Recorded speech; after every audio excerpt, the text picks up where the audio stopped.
Hey folks, this is Resopmok, and I'm going to take a look at some opening moves in Ashes of the Singularity and talk about why I am doing some of the things I'm doing. So, the goal with this is just to give you some ideas about how to improve your opening play, how to get resources faster, build your economy, and ultimately make bigger armies to defeat your opponent. And this could be helpful to you if you're interested in 1v1 or multiplayer team games, or even just getting better in skirmishes against the AI. I'm going to be playing PHC, but a lot of the things that I'm going to talk about apply to Substrate as well. If you see me building archers and brutes, then you might think about building martyrs and reapers. Those are the symmetric substrate units. So all that said, let's just go ahead and jump and get started. The first thing I do when the game starts is hit the letter Q, and that starts building a engineer on my Nexus.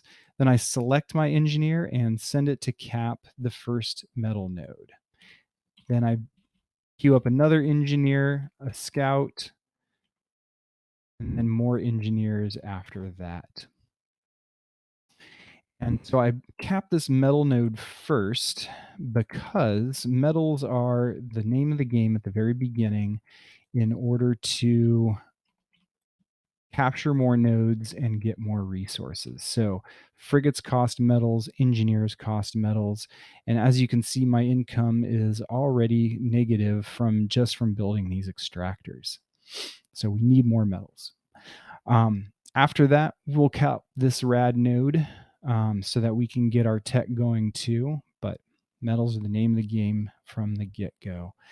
In just a second, this engineer is going to pop, and I'm going to show you a little piece of engineer micro.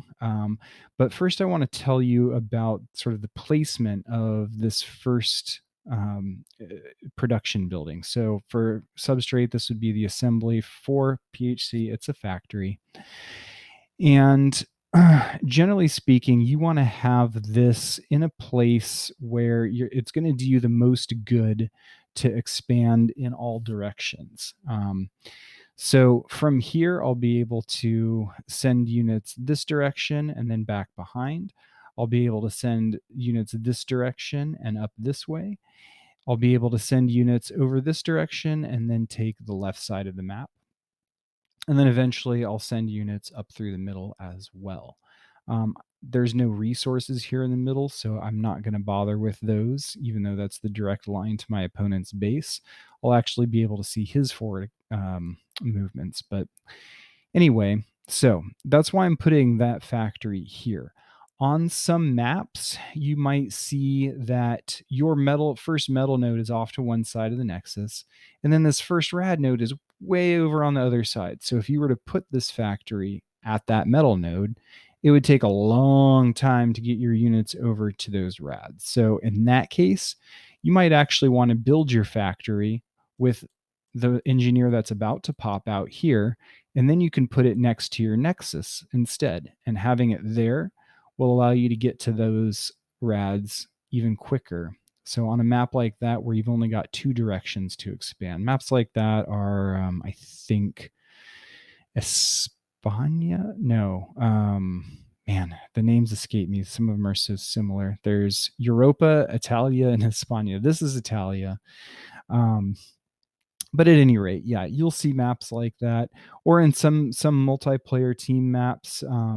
Like you ultimately you want to expand forward, but your first metal node is way back over here on one side, and your first rad node is way back over on the other side. It's still good to build your factory near the nexus at that point, so that you'll be able to expand forward and you'll be able to take your rads a lot faster than having your units come from all the way in the back corner of your base. So that's a little bit about your initial factory placement. The second thing I want to say, this engineer is about to pop. What I'm going to do is select first the engineer that is building my factory, and then the second engineer, and then hit V to form the engineer army. And that will help build this factory faster. And that second engineer, it doesn't have to wait until it gets there to help building. It'll start helping right away. And you can do this in any situation where you're building engineer armies. Select the engineer that's doing what you want to have done first, then select the other engineer, and then hit V to form your army. And you can always break up engineer armies later by hitting B, just the same as you would with your regular armies of fighting units. So, that said, we're going to keep going.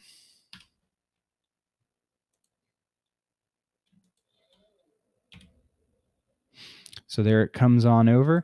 And then once this factory finishes building, I'm going to right click it with these engineers in order to boost the production speed. Now, the other thing I want to note here is that I am building one squad brute, one squad archers, and I'm putting that on repeat. And this is just the most efficient composition to start capping with. So the brutes tank some damage, the archers really shoot down the creeps pretty fast. For your first nodes nearby, you only need one squad of each. And then as the creeps keep spawning and get stronger, then you'll need a few more squads as you go. You would need up to, I think, about 6 for most resource nodes. And I think 8 can cap a Tyrannium generator. Now, if your substrate Reapers use energy, and so you either need more Reapers or you need to make sure you start getting capacitors so that your Reapers do not run out of energy. Archers don't have that problem, but yeah. So I'm going to rally my factory, my first squads of brutes and archers over to these rads, and then this engineer, which was the first one that popped out of my Nexus, has been building the metal extractors there. It's going to go over and start building the extractors around my rad nodes as well. Okay, so we're going to keep going now.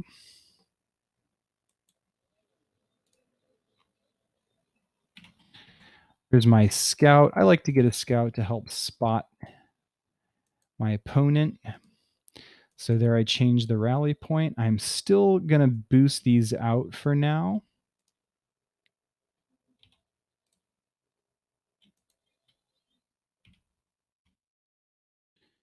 And okay, so right there, I ran out of metals, and you can see my income is still at -7. So I'm going to stop boosting at this point and send these engineers to start building extractors of their own. And so because I stopped boosting, this -7 will change. And the engineers are in transit, so they won't be using any metals until they get to their extractors and start building. So um, let's see. And I'm going to keep reinforcing. So this one has 5. That should be enough to get me this node. And then I'm just going to queue up capping these nodes. This one I'll add 2 to 3 more squads to, and I'll queue it up to keep capping nodes in this direction. And then when I split these engineers, I'll send one to follow these squads with extractors, and I'll send the other one to follow these squads with extractors. Once these rads are capped, I'm going to use this engineer, and he's done building these extractors. I'm going to immediately start a quantum relay. So hopefully I'll catch that in time. If I don't, you can leave a comment and let me know that I screwed up, okay? So here we're going to keep going.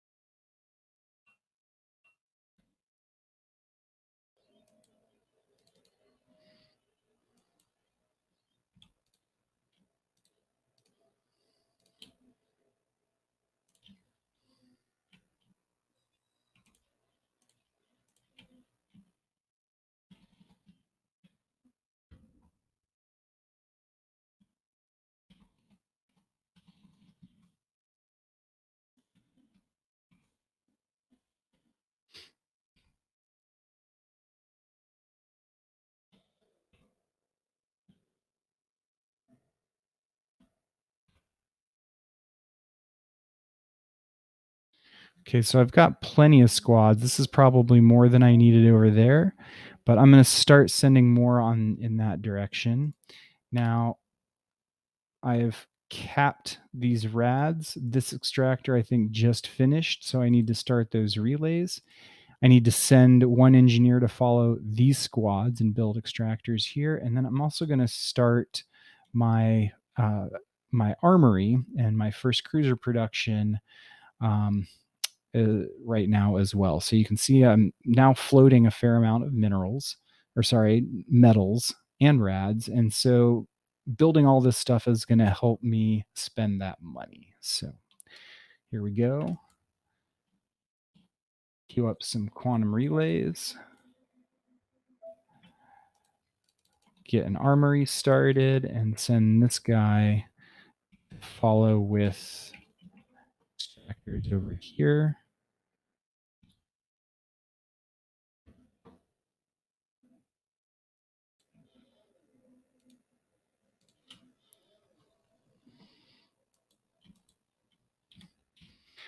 And I should be building medics and Atlas at this point. Probably should have already started that beforehand.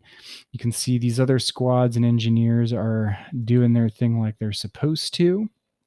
My quantum relay is almost done. I'm going to use this engineer just to start on amplifiers. I like to start with Zeus and Artemis on repeat, build another armory, and then maybe a sky factory. Your build order may vary. Some people like to start with a sky factory and then go for armory, or armory then sky factory then armory. Really, it just depends on the style of play that you're shooting for and what you like to do.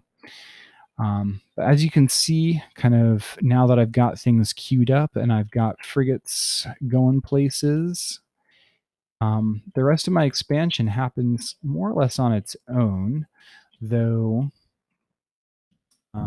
I will need to babysit some of this stuff here and there in order to make sure that creeps don't pick off my engineers or an enemy army doesn't do something to intercept my expansions either. So that's why I had that scout. I don't know where it went, but it probably died to some creeps or something. Make sure you keep up on your engineer production as well. And you also want to start thinking about other tech. So with this guy, let's say the next thing after the Sky Factory finishes would be maybe a power regulator. So come down here, get some of my tech queued up. Power regulator, orbital fabricator, weapons lab, energy projector, and finally an orbital relay.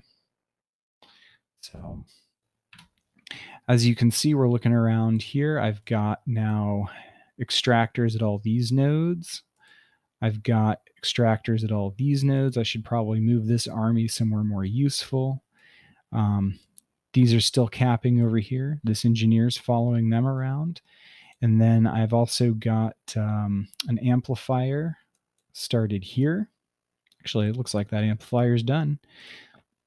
This engineer is going to move on and build an amplifier there, and then there and there, and those amplifiers will help my income too. So hopefully this gives you some basic ideas about how to open and what you're looking for. Of course, try to make sure you're keeping your income balance. It looks like I'm actually producing more rads than I can use right now.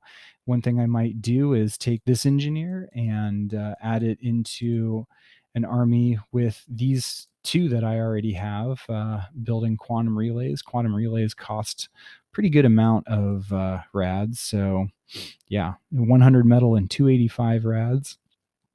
So that's a good way to spend some of those monies, because Quanta is super important for upgrades and for logistics. You might choose some cruisers that cost more rads. So, for example, Athena's cost 105 rads compared to 90 for an Artemis or even 60 for a Zeus. Apollos are even more cheap on rads at 66. And here's the Nemesis. Costs a lot of metal, though, so it might throw your balance off a little bit. And of course, air units tend to cost more rads overall. So you can see the Hades costs 180 rads there. An advanced Sky Factory, that can help me spend rads too, if I think I have too many. But usually rads are one of your limiters, especially as you move later into the game. So at any rate, hopefully that helps you see how to do your expanding, how to be kind of efficient with your workers, and gives you a little bit of a basic build order. So in this case, it was factory, 2 armories, and a sky factory. You might want to get a second factory, though frigates aren't that great once you started building cruisers. Make sure you're adding in medics and Atlas pretty soon, and eventually you might even just change this to all medics and Atlas and ditch the brutes and archers overall. So, yeah, thanks for watching and good luck and have fun. See you in game.